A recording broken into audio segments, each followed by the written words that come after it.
The morning sun cast long shadows across Frank Morrison's well-kept front yard as he slowly rocked in his favorite chair on the porch.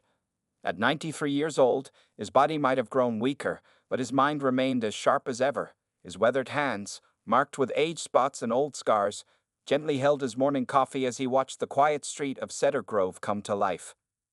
Frank had lived in this same house for 63 years, ever since returning from World War II.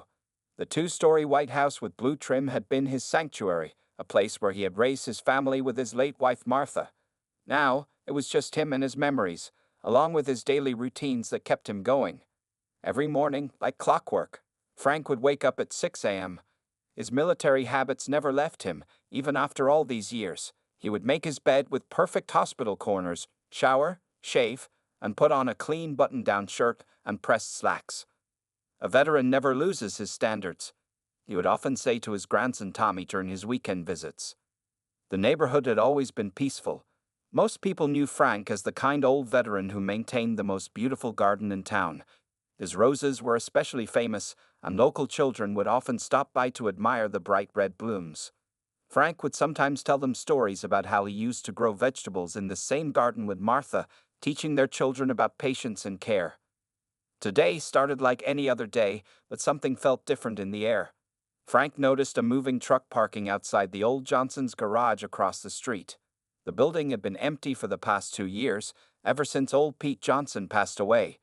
Frank watched with curiosity as several men in leather jackets began unloading equipment and furniture. "Looks like we got new neighbors," Mrs. Henderson, his next-door neighbor for 30 years, called out as she walked over to his porch. She was carrying a plate of her famous blueberry muffins, still warm from the oven. "Sure does," Frank replied, accepting a muffin with a grateful smile. "Any idea who they are?" Mrs. Henderson adjusted her glasses and squinted across the street. "I heard it's some kind of motorcycle club. The city council approved their permit last month." Frank's bushy white eyebrows rose slightly. A motorcycle club in their quiet neighborhood seemed out of place, but he had learned long ago not to judge too quickly. During the war, he had served with all kinds of people, and many had surprised him with their character. As the morning progressed, more motorcycles began arriving. The quiet street filled with the rumble of engines and loud voices. Frank watched as men and women in leather vests with patches gathered outside the garage, setting up what looked like a clubhouse. Their bikes lined the street, chrome gleaming in the sunlight. One particular motorcycle caught Frank's attention. It reminded him of the old Indian motorcycles he had seen during his service years. For a moment, he was transported back to 1944, remembering the brave motorcycle messengers who had carried vital information across dangerous territories. The peace of his morning routine was suddenly interrupted by the roar of several engines being revved repeatedly. The sound echoed off the houses, making his coffee cup rattle slightly on its saucer. Frank noticed Mrs. Henderson jumping at the noise, nearly dropping her remaining muffins. "Maybe they're just excited about their new place," Frank said kindly, trying to reassure his startled neighbor. "Give them time to settle in." But as the hours passed, the noise only grew louder. By afternoon, the quiet charm of Cedar Grove had transformed. Music blasted from speakers, mixing with the constant revving of engines and loud laughter. Frank watched as some of his neighbors hurriedly walked past the garage, keeping their heads down.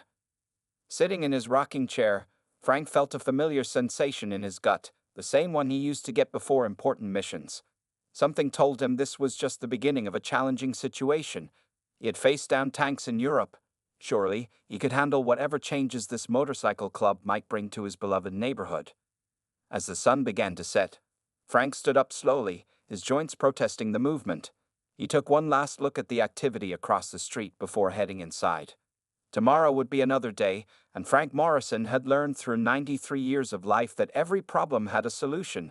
You just had to be patient enough to find it. 3 days had passed since the motorcycle club moved in, and Frank Morrison couldn't ignore the problems anymore. The peaceful mornings he once enjoyed had disappeared, replaced by the constant roar of engines that started as early as 5 a.m. His hands shook slightly as he poured his morning coffee, causing a few drops to spill on his clean white shirt. "Time to have a talk with them," he mumbled to himself, remembering how his old commanding officer always said that most problems could be solved with a calm conversation. Frank changed his shirt, combed his thin white hair neatly, and put on his favorite navy blue jacket with his service pins carefully attached to the lapel. Walking across the street was harder these days. His wooden cane tapped against the pavement as he made his way toward the garage, where several motorcycles were already lined up despite the early hour. The smell of cigarette smoke and motor oil filled the air. As Frank approached the entrance, he noticed how different the old Johnson's garage looked now. The plain walls were covered with large flags and signs. A new neon sign above the door read Road Warriors MC. Music blasted from inside, making it hard for Frank to hear his own thoughts. A tall man with a thick beard and tattooed arms stood near the entrance. His leather vest displayed patches Frank couldn't quite make out. The man watched Frank's slow approach with an amused expression. "Well, what do we have here?" the bearded man called out, loud enough for others to hear. "Looks like Grandpa's lost his way." Frank stood straight, despite the pain in his back. "Good morning," he said clearly, his voice carrying the authority of someone who had commanded men in battle. "I'm Frank Morrison, your neighbor from across the street. I was hoping to have a word with whoever's in charge." More club members gathered around, some smirking, others looking curious. A man pushed through the crowd, clearly their leader. He was younger than the others, maybe in his 40s, with a clean-shaven head and dark sunglasses. Everyone called him Razor. "I'm in charge," Razor said, walking up to Frank. "What's on your mind, old-timer?" Frank noticed how the other bikers gathered closer, creating a half-circle around him. It reminded him of times long ago when he'd faced difficult situations, but he kept his voice steady and polite. "The noise level is becoming a problem for the neighborhood," Frank explained. "Many of us are early risers, but the engines at 5 a.m. are a bit much. I thought perhaps we could work out a reasonable schedule that works for everyone." Laughter erupted from the group. Razor removed his sunglasses, revealing cold blue eyes. "A schedule," he repeated mockingly. "This ain't a retirement home, Pops. We own this property now, and we'll run our bikes whenever we want." Frank didn't back down. "There are noise ordinances in Cedar Grove. The law." "The law," Razor interrupted, stepping closer to Frank. "Listen carefully, old man. We know all about the local laws. Maybe you should worry more about your garden and less about our business." The threat in Razor's voice was clear. Some of the bikers revved their engines, creating a deafening roar that made Frank's ears ring. He gripped his cane tighter, staying perfectly still as Razor walked around him. "Nice pins," Razor said, glancing at Frank's service medals. "But this isn't the 1940s anymore. Things work differently now." Frank looked Razor directly in the eyes. "Some things never change," he said quietly. "Respect for neighbors is one of them." This seemed to anger Razor. He moved very close to Frank's face. "Let me make this clear. If you don't like the noise, move somewhere else. This is our territory now." Frank turned slowly, his back straight despite his age, and began walking back to his house. Behind him, several motorcycles roared to life, their engines screaming louder than before. He heard laughter and mockery, but kept walking steadily. Back on his porch, Frank sat in his rocking chair and looked at the garage. Mrs. Henderson hurried over with a concerned expression. "Frank, are you all right?" "I saw what happened," she said, wringing her hands nervously. "I'm fine," Frank replied calmly, though his heart was racing. "But this isn't over. Not by a long shot." As he spoke those words, Frank's mind was already working on a plan. He hadn't survived a world war by giving up when things got tough. These bullies might have won this small battle, but Frank Morrison knew something they didn't. He had faced worse odds before and come out victorious. The next week brought more changes to Cedar Grove than the small town had seen in decades. Frank Morrison sat at his kitchen table, looking at the growing pile of complaint letters from his neighbors. Everyone was upset about the motorcycle club, but no one wanted to take action. Fear had settled over the community like a heavy blanket. "Another sleepless night?" asked Tommy, Frank's grandson, who had come for his regular Sunday visit. The young man looked worried as he watched his grandfather sip coffee from his slightly shaking hands. "Sleep is overrated," Frank replied with a small smile. "I got plenty of practice staying awake during the war. Though the noise was different back then, bombs instead of motorcycles." Tommy picked up one of the letters. "Mrs. Chen from the grocery store says they're harassing her customers now, parking their bikes in front of her store, making people nervous to go inside." Frank nodded slowly. He had noticed how the bikers were spreading their influence beyond the garage. They now patrolled the streets like they owned them, intimidating anyone who dared to look at them the wrong way. I called the police again, Tommy said, running his hands through his hair in frustration. Officer Wilson says they can't do much unless there's clear evidence of a crime. Noise complaints aren't enough. Frank stood up carefully and walked to his window. Across the street, several bikers were working on their motorcycles, deliberately revving the engines every few minutes. He watched as old Mr. Peterson hurried past them, clutching his shopping bags tightly. "You know what this reminds me of?" Frank said, turning to his grandson. "Back in '44, we had a situation in a small French village. The locals were too scared to stand up to a group causing trouble. Everyone thought if they kept quiet and looked away, the problem would solve itself. Did it?" Tommy asked, though he knew his grandfather well enough to guess the answer. "No," Frank replied firmly. "Problems like this only grow bigger when good people do nothing."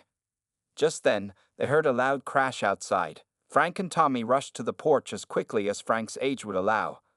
Across the street, two bikers had knocked over Mrs. Henderson's trash cans, scattering garbage across her neat lawn. "Hey!" Tommy shouted angrily, starting to move forward, but Frank grabbed his arm.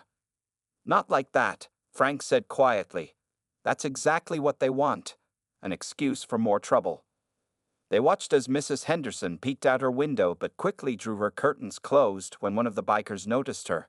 The men laughed and kicked more trash across her yard before riding away. "This can't go on, Grandpa," Tommy said, his voice tight with anger. Frank nodded, his old military mind already forming plans. "Get me my laptop," he said. "The one you gave me for Christmas." Tommy looked surprised but brought the computer. Frank might be 93, but he had learned to use modern technology fairly well, thanks to Tommy's patient teaching. "What are you going to do?" Tommy asked as Frank slowly typed on the keyboard. "First, we document everything," Frank explained, opening a new document. "Times, dates, incidents. Just like mission reports. Then we start gathering allies." For the next hour, Frank and Tommy worked together. They created a detailed log of every incident since the motorcycle club arrived. Frank remembered more than Tommy expected: times, names, specific events. They added Mrs. Chen's letter and photos Tommy had taken of the vandalism. "We need more," Frank said, looking at their work. "But we need to be smart about it. No direct confrontations, no angry words. That's what they expect." As they worked, more neighbors noticed the activity at Frank's house. Mrs. Henderson came over first, then Mr. Peterson. Soon, Frank's living room held 6 concerned residents, all sharing their stories. "This reminds me of our neighborhood watch from the old days," Mrs. Henderson said, bringing out her phone to show pictures she had taken of the bikers blocking the sidewalk. Frank looked around at his neighbors. Good people who were tired of being afraid. He saw something in their eyes that hadn't been there before. Hope. They weren't just angry anymore, they were ready to work together. "The battle for Cedar Grove has just begun," Frank said quietly, remembering similar words from long ago. "And this time, we're going to win it the smart way." As his neighbors talked and planned, Frank felt the familiar surge of energy he used to get before important missions. Age might have slowed his body, but his mind was as ready for action as ever. The bikers had no idea what they had started when they chose to pick on this particular old veteran. Frank Morrison sat in his study late at night, surrounded by papers and photographs. His small desk lamp cast a warm glow over the growing collection of evidence. 3 weeks had passed since the neighborhood meeting, and his plan was starting to take shape. On his desk sat 4 new security cameras, a gift from Tommy and other neighbors who had pooled their money together.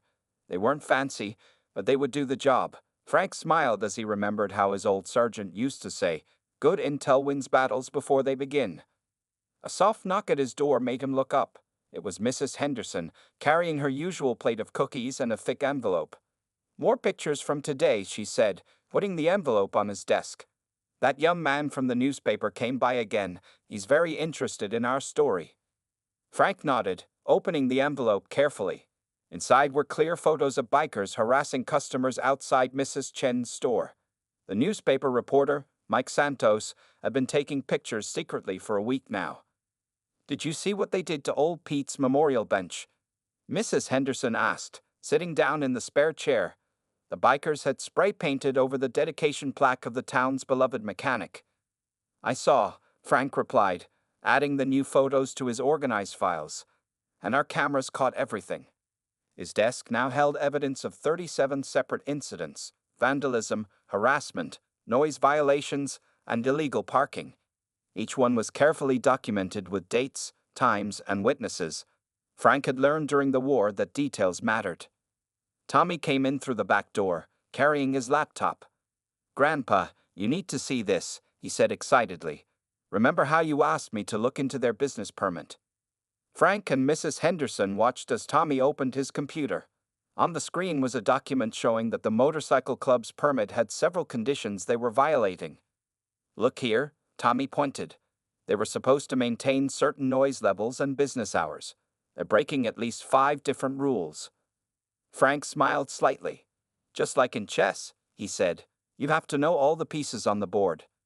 Mrs. Henderson looked confused. "Chess? It's not just about the obvious moves," Frank explained, remembering countless games played during long nights in the service. "It's about positioning, patience, and having all your pieces ready before you make your big move." Just then, they heard motorcycles roaring outside. The noise was getting worse each day, almost like the bikers were trying to provoke a reaction. But Frank stayed calm, reaching for his voice recorder, another piece of evidence for his collection. "They think we're weak," Tommy said angrily. "Just a bunch of scared neighbors who can't fight back." Frank shook his head. "That's their first mistake. They don't understand what real strength is." He pulled out an old photograph from his desk drawer, showing his military unit standing proud after liberating a French town. "See these men?" he asked. "We won that day, not because we were the strongest or had the most guns. We won because we were smart, worked together, and waited for the right moment." Mrs. Henderson picked up one of the cookies she had brought. "But when will the right moment be, Frank? People are getting more scared every day." Frank looked at his wall calendar, where he had marked important dates in red. "The town council meeting is in 2 weeks. All the important people will be there: the mayor, police chief, business owners." "And we'll be ready?" Tommy asked.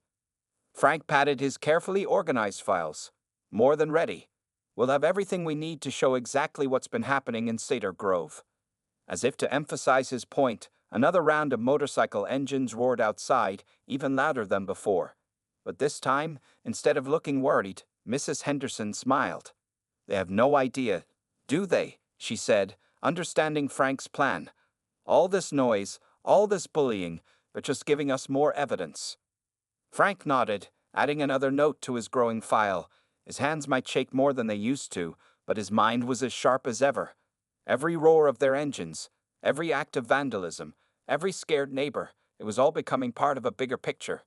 "In the war," Frank said quietly, "we learned that the loudest enemy isn't always the smartest. Let them make their noise. We'll be ready when the time comes." As the noise outside finally died down, Frank looked at his gathered evidence with satisfaction. The bikers thought they were showing their power, but they were actually helping him build the strongest case possible. Sometimes, he thought, the best strategy is to let your opponent think they're winning, right up until the moment they lose. The town council meeting was just 3 days away when Frank made an unexpected discovery that changed everything. He was reviewing the latest batch of photos Tommy had taken, using his old magnifying glass to study each detail carefully. "Wait a minute," he muttered, leaning closer to one particular picture. In it, a biker was taking off his leather jacket, and something caught Frank's attention: a familiar tattoo on the man's arm. Frank opened his bottom drawer and pulled out an old military magazine. His hands trembled slightly as he flipped through the pages until he found what he was looking for: an article about military unit tattoos. "Tommy," he called out to his grandson, who was helping organize files in the next room, "bring me that folder with the close-up photos of the bikers." Tommy hurried in with the folder, worried by the urgency in his grandfather's voice. "What's wrong, Grandpa?" Frank spread several photos across his desk. "Look at their tattoos," he said, pointing with a shaky finger. "This one here, and this one. These aren't just random designs." Tommy looked closer. "What do you mean?" "These are military unit tattoos," Frank explained, his voice getting stronger. "This one here, it's from the 3rd Infantry Division. and this one belongs to the Marine Corps. Mrs. Henderson, who had just arrived with her evening delivery of cookies, listened with surprise. You mean some of these bikers are veterans? Frank nodded slowly, his mind racing. Not just some. I've been looking at these pictures for weeks, but I never focused on the right details. He pulled out more photos, pointing to different bikers. Look here. Dog tags under their shirts, military boots, the way some of them stand at attention without even realizing it. Tommy sat down heavily in the spare chair. But how many?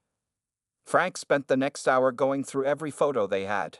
By the time he finished, his count showed at least 6 members of the motorcycle club were veterans, including, most surprisingly, Razor himself. Here, Frank said, showing them a clear shot of Razor's forearm. This tattoo. It's from a unit that served in Afghanistan. Mrs. Henderson looked confused. But if they're veterans, why are they acting this way? Why are they causing so much trouble?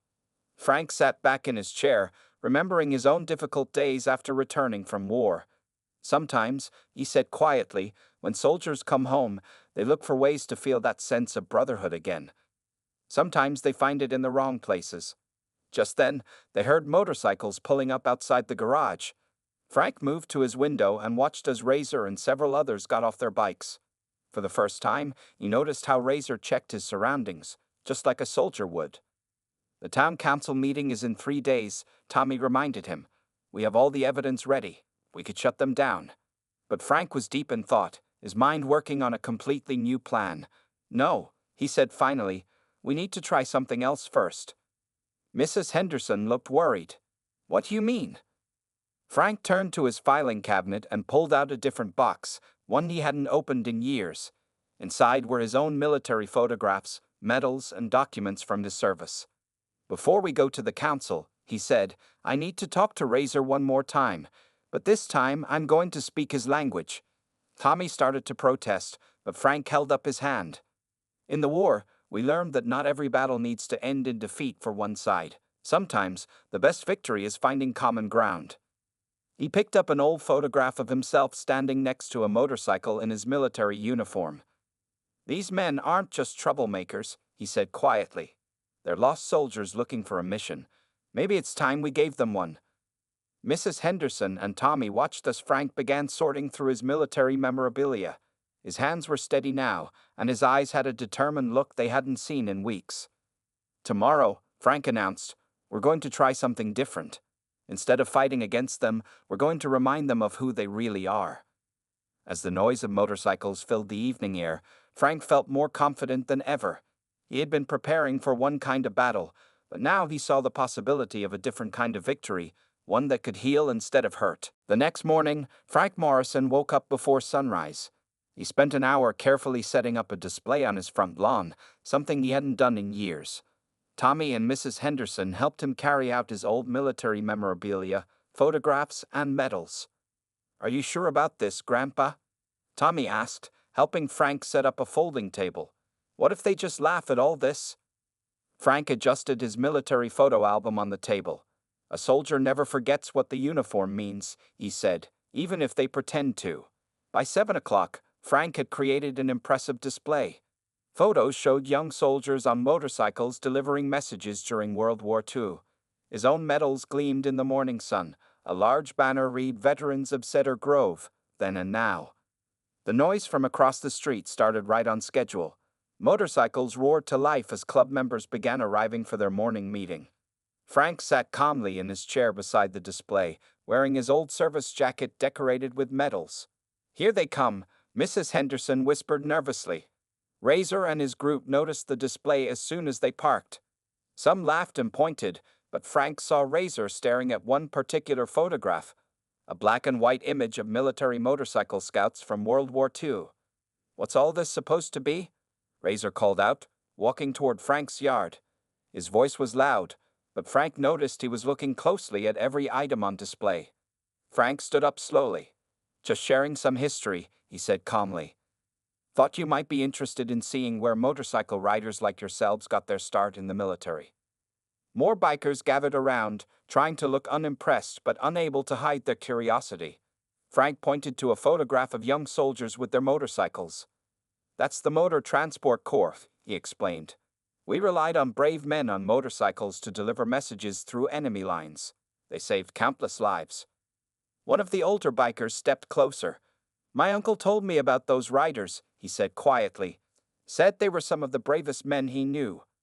Frank nodded, then pointed to another photo. This was taken in France, 1944. See those motorcycles?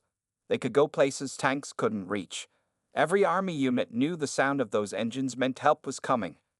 Razor moved closer, his tough expression softening slightly as he looked at the images. Frank noticed him touching his forearm where his unit tattoo was hidden under his jacket. 3rd Infantry Division, right? Frank asked quietly, looking directly at Razor. Razor's head snapped up, surprise clear on his face. How did you? I pay attention, Frank said, just like they taught us to. I see the way you check your surroundings, the way you organize your men. Once a soldier, always a soldier. The other bikers had grown quiet, listening to the conversation. Frank picked up an old photograph of himself standing next to his military motorcycle. We had our own brotherhood back then, he said. Just like you have now. But we also had a mission, to protect and serve others, not to frighten them. Razor was silent for a long moment, looking at the photos. Finally, he spoke, his voice different from before. Afghanistan, he said quietly. 2 tours. Came back and couldn't fit in anywhere except with these guys. Frank nodded, understanding. War changes us. Makes us need something most people don't understand. But it doesn't change who we really are, or what we stood for. Some of the other veterans in the group had moved closer, looking at the display with new interest. Frank could see the change in their faces as they recognized pieces of their own history in the photographs. Your bikes, Frank said, they could be used to help people again. Cedar Grove needs protectors, not troublemakers. You're all still soldiers at heart. You just need the right mission. Razor looked back at his club members, then at Frank. For the first time, respect showed in his eyes. The tough mask he usually wore had cracked, revealing the soldier underneath. Tell me more about those motorcycle scouts, Razor said finally, pulling up a chair next to Frank. As the morning sun rose higher, veterans from 2 different eras sat together, sharing stories of service, sacrifice, and the brotherhood that never really goes away. The roar of motorcycles was quiet for the first time in weeks, replaced by something much more powerful, understanding. The changes in Cedar Grove happened slowly at first, then all at once. A week after Frank's display on his lawn, the neighborhood looked very different. The morning started not with the angry roar of motorcycles, but with the sound of pressure washers. Razor and his crew were cleaning the graffiti off old Pete's memorial bench. Frank watched from his porch as the bikers worked, carefully removing every trace of vandalism. Mrs. Henderson stood next to him, holding her morning coffee. I still can't believe it, she said, shaking her head in amazement. Yesterday they helped Mrs. Chen repaint her store front. Today this. What did you say to them, Frank? Frank smiled, watching as Razor personally polished the memorial plaque until it shone. I just reminded them of who they really are, he said. Sometimes soldiers just need to remember their true purpose. Across the street, the old garage was changing too. The aggressive signs were gone, replaced by a new banner that read Veterans Motorcycle Club, serving Cedar Grove. American flags flew proudly beside it. Tommy pulled up in his car, carrying boxes of donuts. The bikers had started joining Frank every morning for coffee and stories, and Tommy made sure there was always enough food for everyone. Got some news, Grandpa, Tommy said excitedly as he walked up to the porch. Remember Mike Santos from the newspaper? He wants to do a different kind of story now. Frank nodded. The article they had planned to use against the bikers at the town council meeting wasn't needed anymore. Instead, Mike wanted to write about how a 93-year-old veteran had transformed a troublesome motorcycle club into the town's newest community service organization. Just then, they heard motorcycles approaching, but not the angry roar from before. These engines purred smoothly as 5 bikes pulled up, led by Razor. Each bike had a small trailer attached. Ready for today's mission, sir. Razor called out to Frank. The sir had started naturally a few days ago, and now all the younger veterans used it when talking to Frank. What's happening today? Mrs. Henderson asked. Meals on Wheels program, Frank explained. The boys are using their bikes to deliver food to homebound veterans in the county. The trailers were their idea. They watched as club members loaded the trailers with hot meal containers. Each biker had a route mapped out, ensuring that elderly veterans in the area would get both a hot meal and a visit from fellow soldiers. It's not just meals, Tommy added proudly. They're checking on them, doing small repairs, keeping them company, just like a real military mission. Frank stood up slowly, using his cane. He walked to the edge of his porch where Razor was checking his route map. The younger veteran straightened up automatically, almost standing at attention. "Something else you should see," Razor said, pulling out his phone. He showed Frank pictures of the club's back room. The old beer signs and rough furniture were gone. Instead, there were books, comfortable chairs, and a sign that read, "Veterans Support Center." "We're setting up a meeting place," Razor explained. "Somewhere veterans can come to talk, get help with paperwork, or just be with people who understand. We thought maybe you could help run it." Frank felt his eyes getting wet. He remembered all those nights when he first came home from the war, wishing he had somewhere to go, someone to talk to who understood. Mrs. Henderson wiped her own eyes as she watched the bikers prepare for their deliveries. Just a few weeks ago, these same men had been terrorizing the neighborhood. Now they were its protectors. "Different kind of victory, isn't it?" Tommy said quietly to his grandfather. Frank nodded, watching as the bikers mounted up, ready to start their new mission. Each one checked their cargo carefully, just like they would have checked their equipment in the service. "The best kind of victory," Frank replied, "the kind where everybody wins." As the motorcycles pulled away, their sound was no longer a threat but a promise that help was on the way, that no veteran would be forgotten, that the brotherhood of soldiers could be used for good. Frank stood on his porch long after the bikes had gone, listening to the peaceful morning sounds of Cedar Grove. The war he had planned to fight had turned into something much better, a chance to help lost soldiers find their way home again. 3 months after Frank Morrison's memorable display on his front lawn, Cedar Grove had become a different place. The town gathered for a special ceremony in front of the old Johnson's garage, now known as the Veterans Support Center. Frank sat in a place of honor, surrounded by both his old neighbors and his new friends from the motorcycle club. Mayor Thompson stood at the podium, looking out at the crowd. "Today, we're here to celebrate something extraordinary," she announced. "What started as a conflict has become one of the most inspiring stories in our town's history." Frank looked around at the changes. The garage's walls now displayed both military and motorcycle history. Clean bikes gleamed in the morning sun, each one equipped with storage boxes for community service runs. American flags flew proudly alongside banners announcing various veteran support programs. Razor, wearing a cleaned-up leather vest with new patches showing both his military service and the club's community commitment, stood next to Frank's chair. His face had softened over the past months, the angry lines replaced by laugh wrinkles. "Remember when we thought we'd have to fight them at the town council meeting?" Mrs. Henderson whispered to Frank, passing him a fresh cookie. "Now look at them, they're the most respected group in town." The motorcycle club had indeed transformed. They still rode their bikes, but now the sound of their engines meant help was on the way. They delivered meals, fixed houses for elderly veterans, escorted military funerals, and ran the growing support center. Mayor Thompson continued her speech. "Thanks to Mr. Morrison's wisdom and the dedication of our veteran motorcycle club, Cedar Grove now has the most active veteran support program in the state. Last month alone, they helped 35 veterans get their benefits paperwork filed, provided transportation for 20 medical appointments, and completed 15 home repair projects." Frank watched as Tommy worked with some younger club members, setting up computers in the support center. They were creating a database of local veterans who might need help, making sure no soldier would be left behind.